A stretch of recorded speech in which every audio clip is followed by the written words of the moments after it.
Well, hello there everyone. My name is David Luchford and welcome to lesson 40 of my Ancient Greek course. Today's lesson is on two-termination adjectives. And in particular, we're going to be looking at what we can call two-to adjectives. But before we do that, it is almost Christmas, okay? And you can see that my newest set of shelves has been decorated accordingly. I have filled the gap on this shelf here with a bag of gold coins, and that was inspired by the comment of Fred, or in more natural English, Fred's comment. Fred alerted me to the fact that the original St. Nicholas threw bags of gold through the windows of poor families' houses in order that the fathers in those families might be able to pay the dowries of their daughters. A dowry was a sum of money paid to the groom in exchange for the groom marrying the daughter. It was a financial incentive for a man to marry that daughter. So we've got the bag of gold there to remind us of some of the generous deeds of the original St. Nicholas. And we also have a Christmas tree and a manger. And the manger is particularly significant because it reminds us of what Christmas is all about, namely the birth of Christ. And as a fun fact for you, ladies and gentlemen, manger in ancient Greek is patna, and it's a 1A noun. And with regard to the name Christ, that comes from a 212 Greek adjective. In particular, it comes from the adjective Christos, which means anointed. Because Jesus was called ho Christos, which is a substantive adjective, which literally means the anointed one, or the anointed person, or the anointed man, since it's masculine nominative singular. But traditionally it's been rendered as the anointed one, because one is also a general term in that way, like person or man. Now you might think, why is Jesus the anointed one?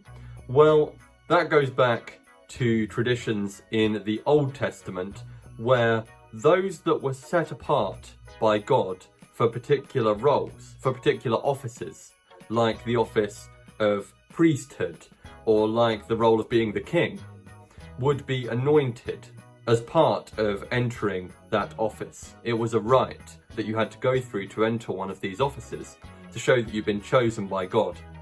And the Jews were anticipating a Messiah to come in the future, and this Messiah was called the Anointed One.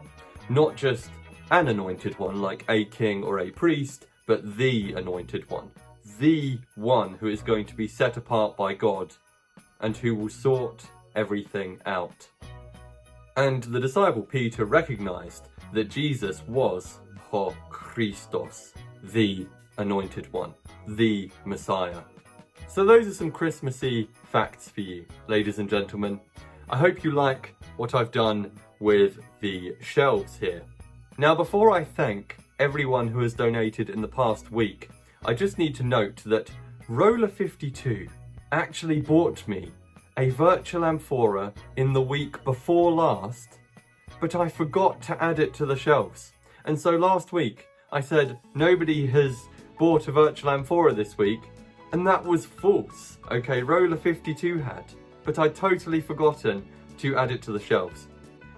So I sincerely apologise, Roller52, and to make up for my forgetfulness, I have obtained this wonderful individual golden shelf for you, Roller52.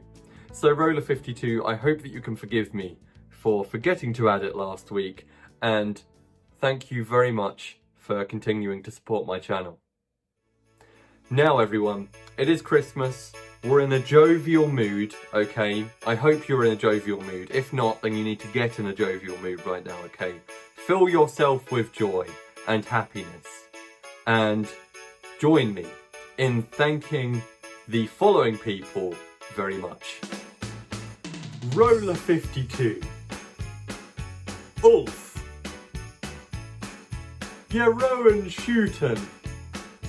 I hope that I pronounced that correctly. Fred. And Chu-Yang. And of course, everyone who has ever supported my channel by buying a virtual amphora or virtual amphorae.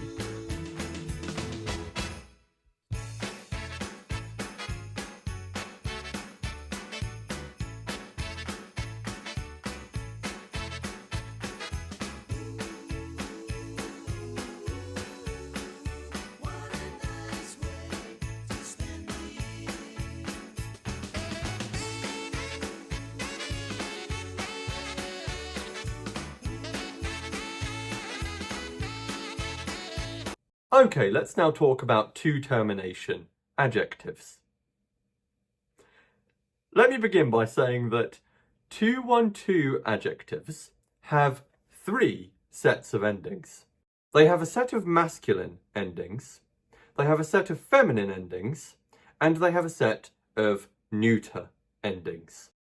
Three sets of endings for the three grammatical genders. But two-termination adjectives have just two sets of endings. They have a masculine/feminine set of endings and a neuter set of endings. So, 2-1-2 adjectives have three sets of endings. They've got the masculine set, the feminine set, and the neuter set. Two-termination adjectives have just two. They've got one that's masculine/feminine, and a second which is neuter. So the difference is a two-termination adjective uses the same set of forms when it wishes to agree with a masculine noun or a feminine noun. Whereas a 2-1-2 adjective, by contrast, has separate forms. It has a set for if it's going with a masculine noun, a set for if it's going with a feminine noun, and a set for if it's going with a neuter noun. But two-termination adjectives have the same set for masculine and feminine nouns, and then a second set for neuter nouns. That's the difference, okay? The term two-termination comes from the fact that it has only two sets of endings. Terminus in Latin means ending. So two-termination denotes two sets of endings rather than the usual three. Now, there is a two-termination variant of a 2-1-2 adjective, which we might just think of as a 2-2 adjective. An example is the adjective adikos, meaning unjust. You can see we've got adikos and then on. A 2-1-2 adjective usually has os on for the three separate forms, the masculine, feminine, and neuter. But a 2-2 adjective just has os on because it ends in os in the masculine/feminine nominative singular, and it ends in on in the neuter nominative singular. Okay, so that's how you recognize that an adjective is a 2-2 adjective when it's in a dictionary or a word list. And you might be able to guess from this, ladies and gentlemen, that a 2-2 adjective declines just like a 2-1-2 adjective, but without the one, without the separate feminine forms. If we use adikos, meaning unjust, as an example, you can see that in the masculine/feminine, it uses exactly the same endings as a 2-1-2 adjective does in the masculine. So while a 2-1-2 adjective uses these endings for agreeing with masculine nouns, a 2-2 adjective uses them for both masculine nouns and feminine nouns. And then in the neuter, it's the usual neuter set of endings that 2-1-2 adjectives use. So there isn't any new endings to memorize here. You just need to learn that a 2-2 adjective, which is a two-termination variant of a 2-1-2 adjective, uses the 2a endings in the masculine/feminine and the to be endings in the neuter. Okay, so it's like a 2-1-2 adjective, but without the one, because the 2a endings are for both masculine nouns and feminine nouns in the case of a 2-2 adjective. Since they only have two sets, the first of the sets is for both masculine and feminine nouns, and the second is for neuter nouns. And to show you that this is the case, here is the declension of Carlos, which was our paradigm for a 2-1-2 adjective. You can see that everything is the same with a 2-2 adjective, except for the fact that it's gotten rid of the feminine column. Instead, it uses what would ordinarily be these masculine forms for both the masculine and the feminine. That's the only difference, okay? Now, if you're happy to just note down that fact and learn it, then that's fine. But if you would like to note down the declension of adikos to have a paradigm for 2-2 adjectives, then please do pause the video and do that now.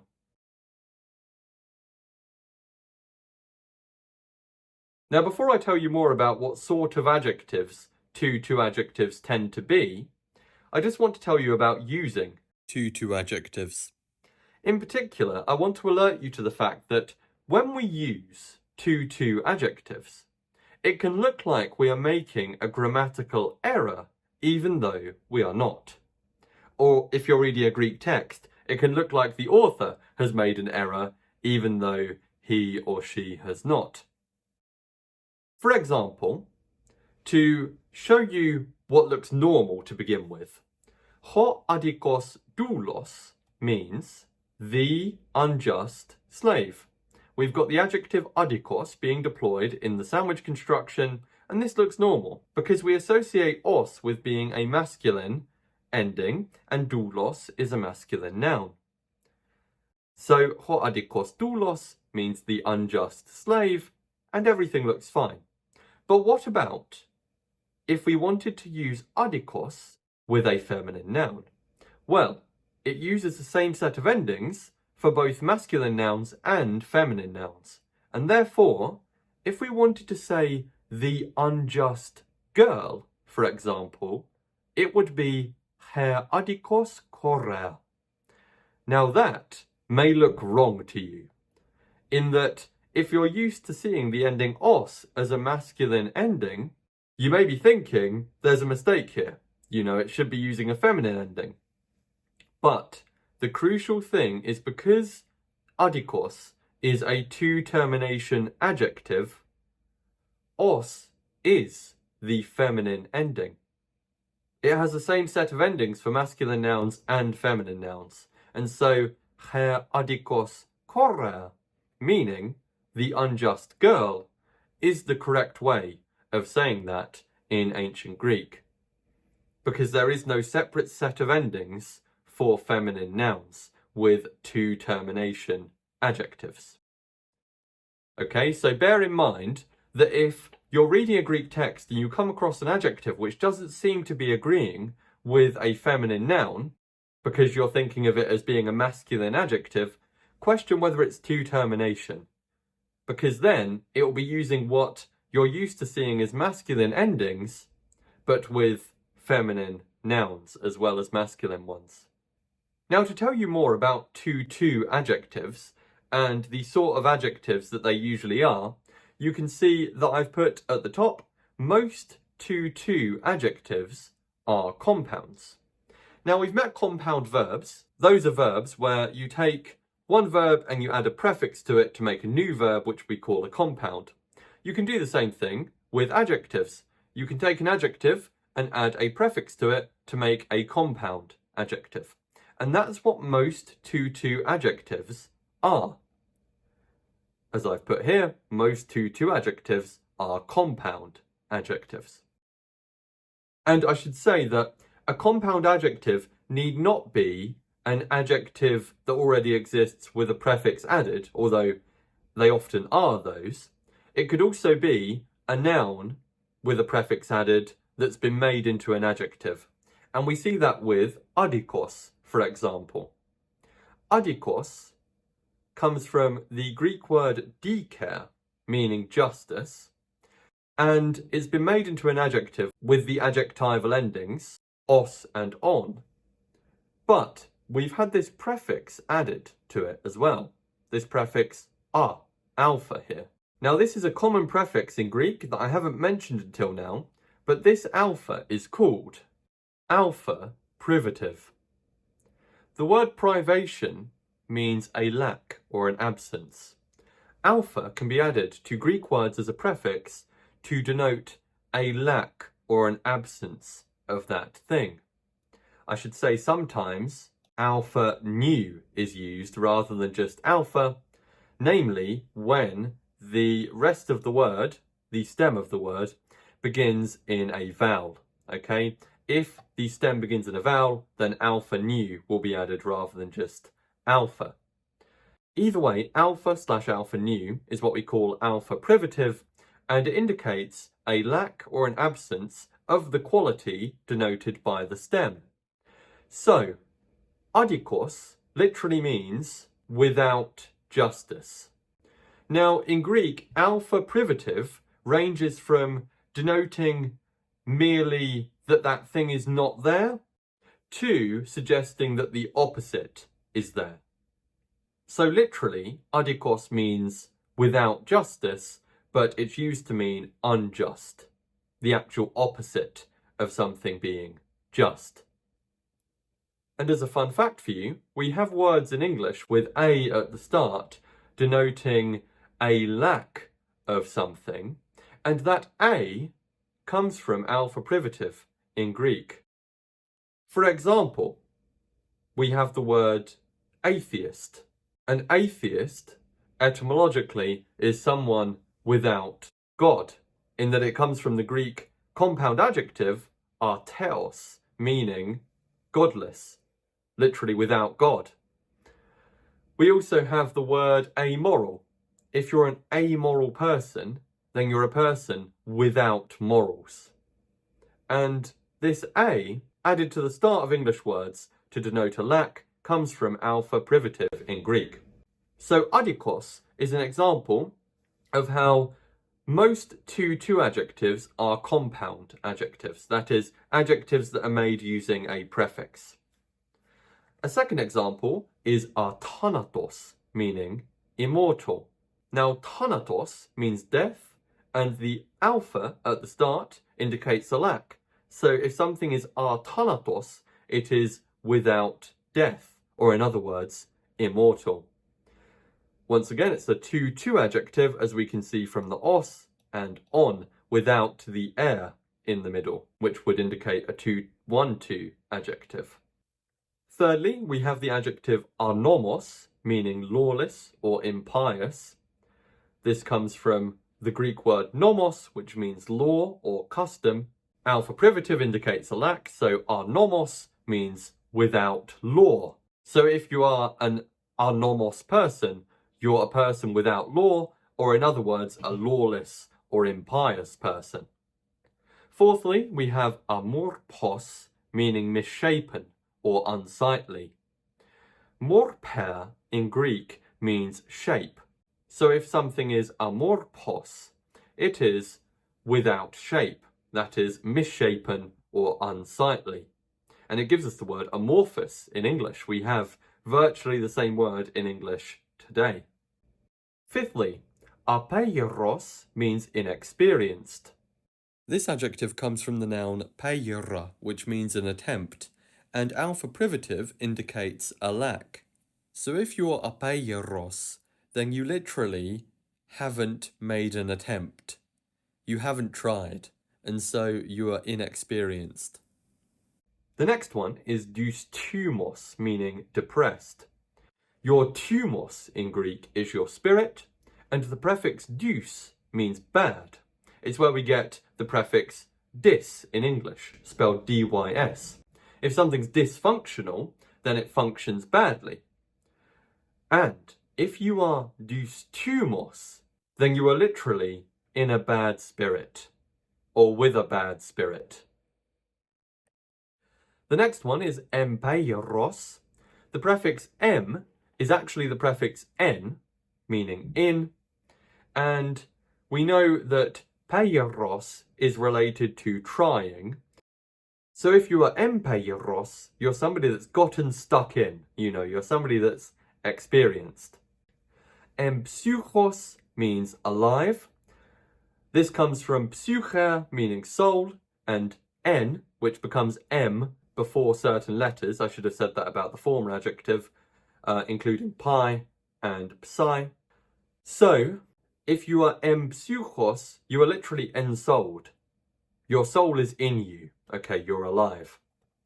And finally, we have eumorphos, which means well-shaped or shapely.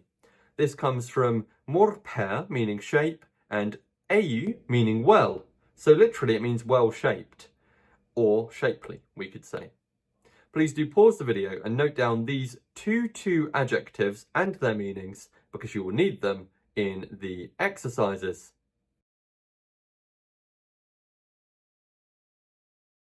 So, my point here was that most two adjectives are compounds. However, some two adjectives are not compounds. As I've put here, some adjectives are two adjectives, even though they are not compounds. They are unpredictably two, so we just have to learn that they're two rather than 2-1-2.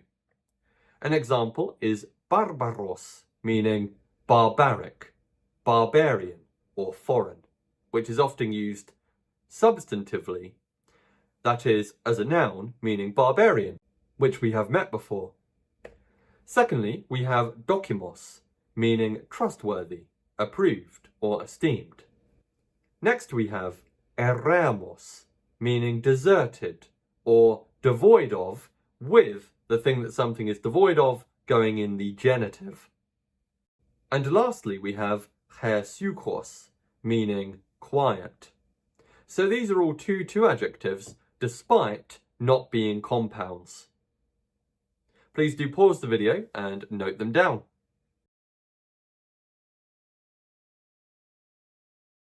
Okay, with that said, let's do some practice with two adjectives before I am totally immersed in darkness, before darkness has completely enthralled the room here. So, let's do exercise 1, which is a translation exercise. Here you have 6 Greek sentences to translate into English. These sentences use two adjectives. Now there's just a couple of things I will say. One is that this verb akolute, which I've glossed here for you, takes the dative. So its object goes in the dative rather than the accusative. That happens with some verbs, like last time we saw the verb pisteuo doing that. In addition, I will say about number 5, that in number 5, you've got a substantive adjective in the second part of it, hoi apeiroi. The word that you need to understand after it should be clear from the first part of the sentence, okay? You'll be understanding the same word, the same noun, as in the first part of the sentence. And you'll also be understanding the same verb as in the first part of the sentence, since there is no verb in the second part. With that said, please do pause the video and translate these sentences into English.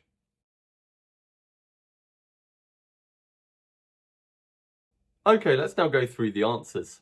Number 1 is hoi anomoi taton agaton kremata ai kleptusin. You should have translated this one as, the lawless men always steal the property of the good men. Or you could have said lawless people, and you could have said money or things instead of property. Alternatively, if you took hoi anomoi and ton agaton as denoting classes, you could have said, the lawless always steal the property of the good. Or, lawless men always steal the property of good men. We know that it means this because the lawless men are in the nominative at the start, and here it's a substantive adjective. We've literally got the lawless. We understand the word men or people because it's masculine and plural. And then we have ta ton agaton kremata. Ta is going with kremata, meaning the property or the money. Literally, it says the things. And we have torn agatorn sandwiched in the middle. We've got a genitive sandwich here. And this means of the good. Because it's probably masculine here, we understand the word men after it, or people. I say that torn agatorn is probably masculine because a genitive plural substantive adjective will usually be either masculine or neuter, and you tell from the context which of those two it is. A genitive plural substantive adjective could in principle be feminine, however, this would have to be clear from the context. Normally, a genitive plural substantive adjective will either be masculine or neuter, and once again you use the context to tell which of those two it is. Okay, so this literally says the property of the good men or good people. And since we've got a nominative, this is going to be accusative here. I means always, and kleptusin means they steal. And the subject was hoi anomoi, the lawless men. So the lawless men or people always steal the property or the money or the things of the good men or people. But you could construe them as classes and translate it accordingly. It is in fact too dark. I have to put a light on. It gets dark so quickly now, you know. Everyone's probably saying that, but it's true. Okay, number 2 is te eumorpoi gunaiki doron didosin hochesuchos aner. Meaning, the quiet man gives a gift to the shapely woman. We know that it means this because te eumorpoi gunaiki is the shapely or well-shaped woman in the dative singular. And so this means to the well-shaped or shapely woman. And you can see we've got this adjective that's got a masculine-looking ending, even though it's agreeing with a feminine noun. And that's because it's a two-termination adjective. Okay, this is what I was speaking about with it looking sometimes like a grammatical mistake is being made, but it's not because you have a two-termination adjective. In particular, here we have a to adjective, and they are the only kind of two-termination adjectives that we've learned about so far. Anyway, we've got to the shapely woman. Doron means a gift. So we've got a gift here. And it's either nominative or accusative. We need to look at the rest of the sentence to tell which it is. We've got didorsin, which is he, she, or it gives. Ha jesuchos aner means the quiet man. And he is in the nominative singular. We know that from the definite article, from the ending of the adjective, and from the form of aner. So doron is therefore going to be accusative, and this is going to be the quiet man gives a gift to the shapely woman. 3 is idou hodus tumos doulos doi amor poi despotei akolutei, meaning, look, the depressed slave is following his unsightly master. We know that it means this because idou means look or behold. Then we have hodus tumos doulos, meaning the depressed slave in the nominative singular, so he's doing the action. Then we have doi amor poi despotei. This is the literally without shape master, but this means unsightly or misshapen, okay? And the unsightly master here is in the dative, and we can find out why when we look at the verb akolute. Akoluteo means to follow or accompany, and it takes the dative. So, therefore, the master is actually the object here. To be precise, the unsightly master is the object. So, this says, look, the depressed slave is following the unsightly master. I've said his unsightly master because Greek often leaves out words like his, her, its, etc. when they're clear from the context. So we could say his unsightly master here, but if you left it as the, it's also fine. Number 4 is diati oikia estin eremos, meaning, why is the house deserted? We know that it means this because diati means why, literally on account of what. We haven't met the word ti and tis yet, but we will in the future. Why, oikia is the house, estin is he, she, or it is. Here, since the house is in the nominative, the house is the subject. And the adjective is eremos, meaning deserted. So this says why the house is deserted, or in natural English, why is the house deserted?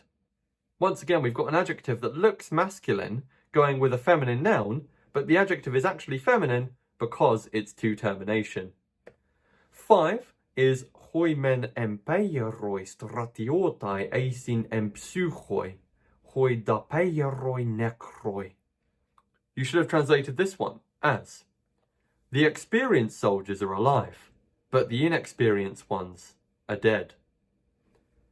We know that it means this because, firstly, we do have a men de contrast. De has been elided in response to the next word beginning with a vowel. A men de contrast lets us know that these two clauses, as I suggest, are contrasting. So we can use the word but, or on the one hand, on the other hand, literally, but we would say but or however, they sound nicer. We've got hoi empeieroi stratiotai as the subject of this clause, meaning the experienced soldiers. Eisin means they are, and empsychoi means alive.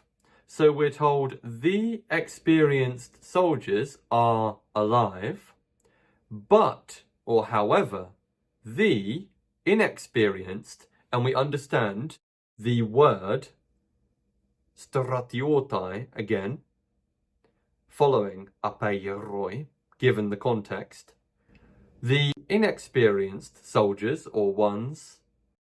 And here we have to understand the verb to be. In particular, we have to understand or supply AC, which was used in the first part of the sentence and has been omitted in the second part.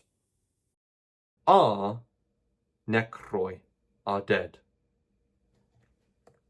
Number 6 is ara nomisdeis hoti hoi persai AC barbaroi, meaning, do you think that the Persians are barbarians or are barbaric?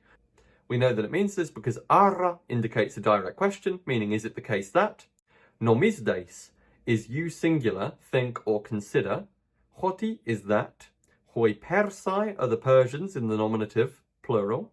Asi means they are, and barbaroi means either barbaric, or if you take it to be substantive, then it means barbarians.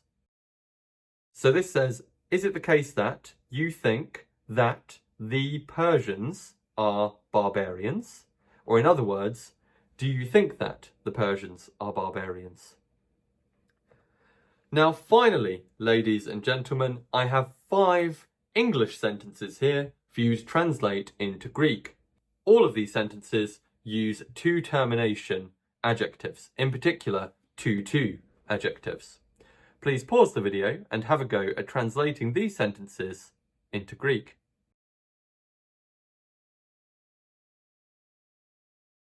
Okay, to go through the answers. The first one is, the slave is experienced. You should have said, chodoulos estin empeiros.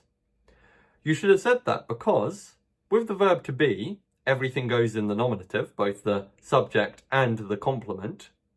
So we need the slave in the nominative singular, which is chodoulos.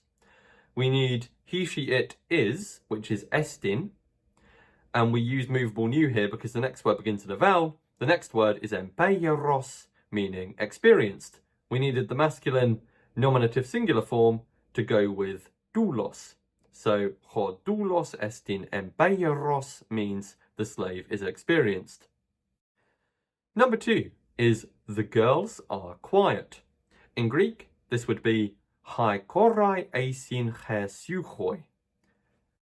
It would be this because we need the girls in the nominative plural, and we need quiet also in the nominative plural, in particular the feminine nominative plural. Everything goes in the nominative with the verb to be. So the girls in the nominative plural would be hai korai, and they are is eisin. We use movable new because the next word begins in a vowel, and the word for quiet is hesuchos. Hesuchos is a 2-2 adjective, so it uses the same endings in the masculine and the feminine, and so we would use oi for the feminine nominative plural form of the adjective. And therefore, hai korai eisin hesuchoi is grammatically correct, and it means the girls are quiet. Number 3 is, oh no, the agora is devoid of women. You should have translated this one as, oi moi, he agora estin eremos gunaikon. We said this because oh no is oi moi, which is a beloved Greek word. The agora is he agora. We put it in the nominative because it's a subject of the verb to be, and we also put the adjective devoid of, which is eremos, in the nominative because everything goes in the nominative with the verb to be. Speaking of the verb to be, is, he, she, it is estin in Greek. We said estin with a movable new because the next word begins in a vowel. And like I said, devoid of is eremos. It's a 2-2 adjective. So once again, although it looks masculine, it's actually feminine here, agreeing with agora. And the thing that something is devoid of goes in the genitive. So we put the word women in the genitive plural after eremos. Number 4 is the man alive? Here, you could have said ar hoane restinem psychos, with ara indicating a direct question, the man being in the nominative, because he's a subject of the verb to be, estin meaning is, and empsychos being the nominative singular form of the adjective alive. Now you could have missed the ara, and you could have just put the Greek question mark, which is a semicolon, at the end of the sentence. That would be fine too. You don't necessarily need ara there. Or you could have said anthropos instead of aner. So there were different ways of translating this. And number 5 is the unjust men are running towards the harbour. You should have translated this one as hoi adikoi proston limena prostrechusin. Now, there was room for variety here as well. You could have specified andres or anthropoi following adikoi, or you could have just had it as a substantive adjective like this, where you understand the word men after it. Either way, it had to be in the nominative plural because the unjust men are the subject, they're doing the action. The verb was prostrechusin. You could have just said trechusin and then used a prepositional phrase. That would have been fine as well. I used prostrechusin because it's a compound verb, meaning literally they run towards. And the Greeks often repeat the prefix as a preposition in a prepositional phrase. So that's why I did it like that. And therefore I put pros, meaning towards here, specifying what they're running towards, ton limena. When pros means towards, it governs the accusative, and so I put the harbour in the accusative. So I hope that explains why I translated the sentences the way that I did. If you have any questions though, please do post them in the comments below. Okay, to summarise our learning for lesson 40. Today we've learned that a two-termination adjective is an adjective that has just 2 sets of forms, or sets of endings. 1 for masculine and feminine nouns, and 1 for neuter nouns. Secondly, a 2-2 adjective is a two-termination version of a 2-1-2 adjective. A 2-2 adjective just ends in os on rather than os on. Moreover, most 2-2 adjectives are compounds, but some are not. And speaking of the two adjectives, which we learned about today, we learned quite a number of them, most of which are compounds, but some of which are not. In addition to learning about these adjectives that are two, we also learned one which is 2-1-2, namely nekros, meaning dead. And finally, we learned two new verbs, akoluteor, meaning to follow or to accompany, which takes the dative, and nomisdor, which means think or consider. But for now, ladies and gentlemen, let me say thank you very much for watching the video. Thank you so much for following my course in general. Please do like the video if you found it useful. Please leave a comment if you have anything to say about it. And please do subscribe if you would like to see more videos like this one. I have put an ancient Greek frog on the screen for you to brighten your day and to wish you a Merry Christmas, because you can see he is a festive frog. And we could describe this frog as follows. Ho batrachos estin eutumos, meaning the frog is cheerful. Earlier we saw dousteumos, meaning depressed. Here we have eutumos, meaning cheerful. Literally, it means in good spirits, or that his spirit is well.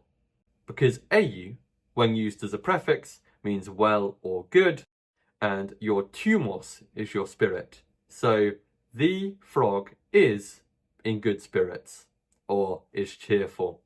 Because it's Christmas, okay? Ladies and gentlemen, Merry Christmas. I hope you have an absolutely wonderful Christmas and a Happy New Year.